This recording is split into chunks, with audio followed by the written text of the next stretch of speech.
Hello everyone, welcome to आपका teacher online.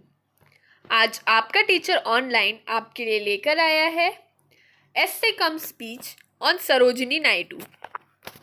Sarojini Naidu rose to fame as a face of women empowerment in India.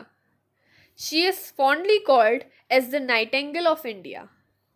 She was the first woman to serve as a governor in the Dominion of India. She was a great woman politician and activist.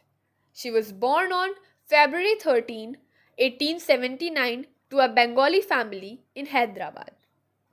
Her father, Aghornath Chattopadhyay, was the principal of Nizam College, and mother Varat Sundari was a brilliant poet.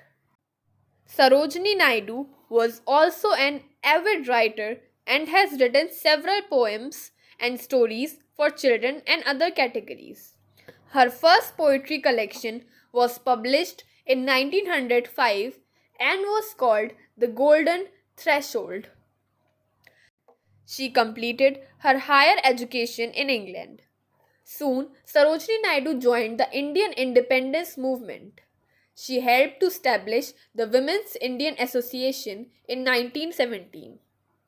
She joined Mahatma Gandhi's Satyagraha movement, Salt March, Civil Disobedience movement, and Quit India movement. Despite being arrested multiple times, she continued to fight for India's independence.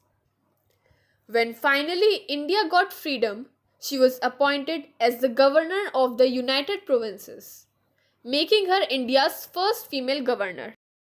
Sarojini Naidu passed away on March 2, 1949 due to cardiac arrest.